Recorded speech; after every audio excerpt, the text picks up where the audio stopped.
Hello, and welcome to another English unit of the Reek. And today we're taking a look at the Grille assault gun. So the Grille is another one of those Panzer 38T models which have been converted to not be a Panzer 38T, such as with the Gepard and the Hetcher. The Grille was essentially, well, just a Panzer 38T with the turret removed and a big bloody 150mm gun mounted on top on a simple armoured platform.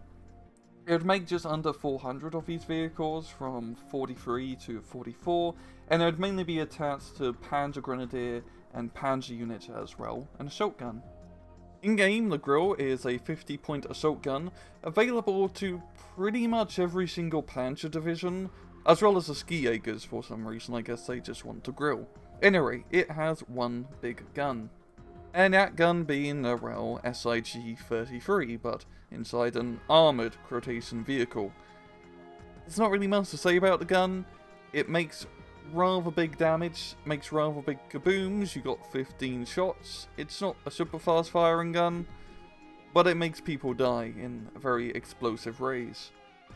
Pop down to the miscellaneous stat, has 30mm of frontal armour, Reek top armour, 15mm on the side, and a whopping 5mm on the back. It goes 29km off-road, 35km on the road, very bad stealth, and low optics capability.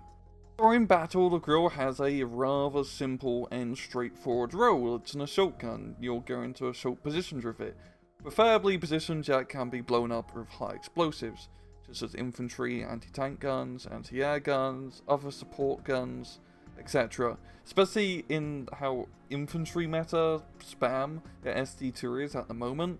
Having a gun that can drop out a 150mm high explosive shell and knock out almost an entire squad of Strelky is pretty useful in such a high AoE damage as well. It's a big bloody gun, it blows up lots of people, it's very straightforward. But apart from that, apart from the gun part, which is the good part of this unit, everything else is pretty crap, and honestly, I wouldn't really recommend using a Grille in most circumstances. One of the main issues with it is that it's a vehicle. You can't hide it in a heavy forest, you can only hide it into a light forest. So when you shoot, you're pretty easily exposed, and even though recon isn't great in SD2, it's much easier to spot than, let's say, a regular infantry support gun that's unmounted.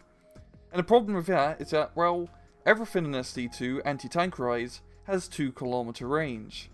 So if you're gonna go and try and attack an anti-tank gun, which is what these guns are kind of designed for, you're gonna be in devastating range of an anti-tank gun.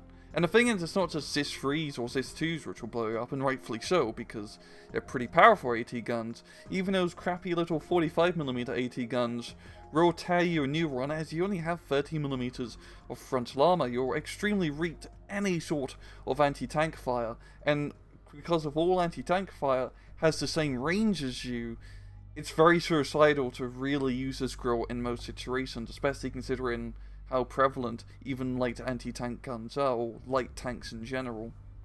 Even though the gun does do a lot of high explosive power, and it is possible to blow up light vehicles, especially if they don't have top armor, it's not something you should really rely on. You're not like the SIG-33, which is arguably better because it has heat shells which allow you to deal with armored targets. But it's not a super apt comparison because you can't get SIG-33s with divisions that can bring in the Grille. There are some Panzer divisions, such as Rintown and Lair, which can bring IG-18s, and honestly, if you need a support weaponry, you're really just better off bringing that, or just mortar half-tracks in general, because mortar half-tracks are really bloody good and allow you to shoot high explosives from a safer distance. You do have good availability of the Grille at least, 4th in A phase, 8 in B, and 12 in C, so if you do lose one, it's not a huge deal. But overall, I like the unit, but it's just not useful in this current meta of SD2.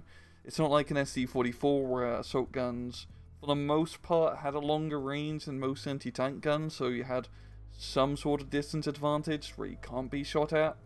But considering how prevalent even light anti-tank guns are and the range of them in SD2, it's a very dangerous affair to be grilling on the battlefield. And well, I'm gonna leave it off at that. This has been another Ring Unit of the Week. I I hope you guys enjoyed the video, and as usual, please just take it easy.